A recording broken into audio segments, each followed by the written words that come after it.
it also is to join a party. I mean, from Aisha's experience, I don't know what your experience was like. Is that the only way? Do we all have to be card-carrying members of political parties? I mean, to be politically conscious is one thing, but if there's anything I have heard so far and I've held on to, I've been told that the office of the citizen is one of the greatest offices you can occupy. So if I decide that I do not want to be a card-carrying member of any political party, or if for reason of the job that I do, I cannot be a card-carrying member of a political party, how else do you think that young people can get involved? Thank you very much, Maupe. This conversation is very thrilling. There are challenges and there are restrictions in maybe joining parties from the discussion that's being had, but there are also people that have gone out to form their own parties, which are youth-driven. There's usually a narrative in war that, I'm not saying we're at war or anything, but the army that isn't paid to fight usually triumphs over the army that is paid to fight. I say that to say this: when you believe in an ideology and you can sell that ideology to people and gather a following, you can overcome what money is used for. And that is where we have not yet reached as young people. You see, young people need to, nothing is really given in this life. When people talk about our predecessors, the Awolowos of Nigeria and the rest, they did it when they were young. They came out and they vied for office and they got involved. They also had an ideology that they were selling to the people. And if anything, their followers hooked onto that ideology and followed them. Right now, we feel that the leadership in certain aspects of our country may not be good. Young people complain. And they complain, once again, I said, they complain online, but how are we trying to translate that? We need leaders to come from within the ranks of the youth, come up with an ideology, come up with a following. If a party, there are parties that have been established by young people that are out there, they've been floated, and get involved. If you are being denied access to a party which you like, then join the party which you feel will give you the ability to express your own desire and to run for office. And go out there and get in the field and get involved. But how practical is that? I mean, considering the fact that, I mean, we know how it works in many states in terms of, say, local government elections. Aisha spoke to the fact that we have caretaker committees in many states. If you conduct local government elections, we already know what the results are going to be like. When people come with unknown parties or relatively new parties, many times they're not taken seriously, and most times they're not looking for councillorship or local government elections. They're looking to, say, governorship, for instance. So are we really being practical when we say if you're not content or if the process is too difficult to join any of the main parties, form your own? How practical is that? I'll tell you one thing. It's not easy. That's for sure. It's not going to be easy, but it's worth doing. And it's worth every young person. Because at the end of the day, when we look at the demographic, we are the ones that are voting these people into office. And people speak about ballot tampering and rigging.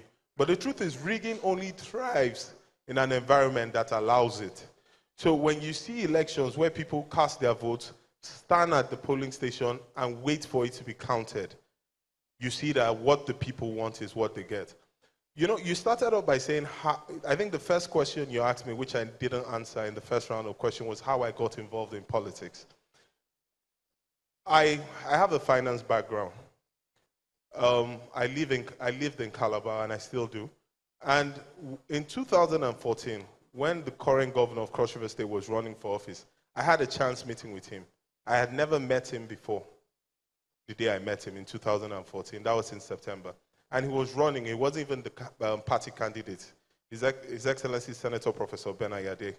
At the time, he was a senator. And we got to talking. And I told him, and I started looking into his manifesto and his blueprint for what he wanted to do for Cross River State.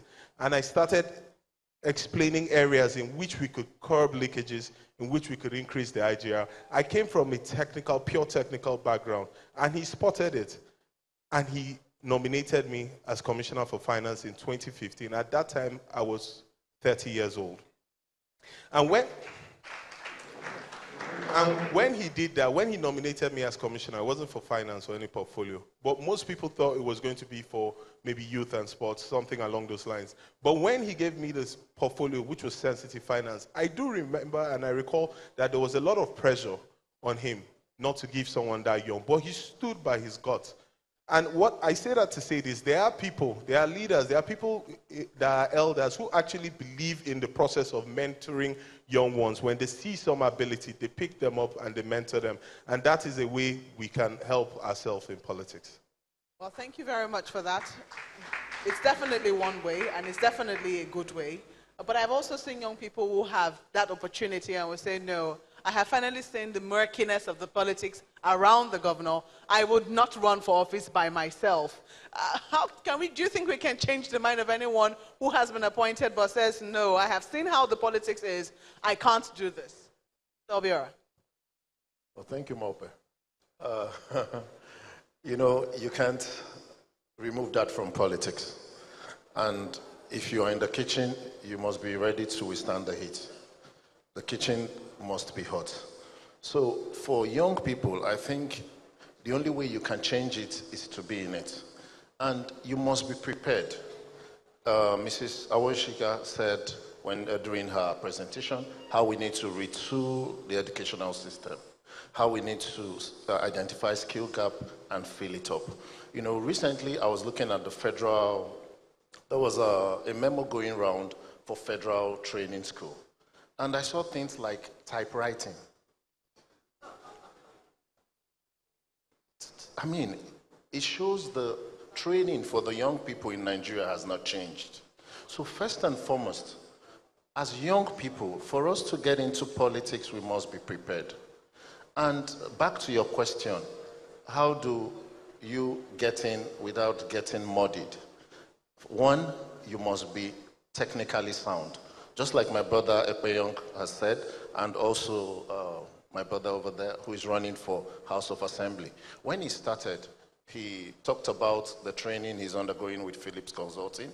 He talked about different skill training he has gone for. What does that tell you? He's getting prepared. Because if you don't have anything to offer, when you get in there, you will be swayed because you don't have anything to offer. So whatever they tell you, you agree with it because you can't do any better. I wasn't supposed to be here. The Commissioner for Economic Planning and Budget, Anambra State, was actually invited for this program, but he sends his regrets. He's in Austria with His Excellency for an investment trip. When he was appointed the Commissioner for Economic Planning and Budget, what struck everybody was he was 29. And the House of Assembly said, well, the qualification for commissionership is the same with House of Assembly, which is 30 years. So he had to wait for 1 year for him to turn 30. And the governor made him a special advisor to oversee the same ministry because he was technically sound. So at 30, the governor confirmed him as a commissioner. And since then, since that time, he has been able to hold down ministry. I work closely with him. I'm older than him by some few years. And I tell you, I've worked in various places. I've worked with so many bosses. I've worked with so many supervisors. And I can tell you, sitting here, not because of politics, but technically, I've learned a whole lot from that young man. So, and the governor was able to identify that. He wasn't part of the governor's team from 10, 15 years, but the few times they met, just like Ekpeyong said, he was able to prove to the governor that when it comes to finance and planning, he has what it takes to be there. Yeah, and since then... Sorry to interrupt you. The question for me is, someone would think that such a bright young man, for instance, should want to go further. He definitely has a lot more to offer the state in terms of, direction and leadership.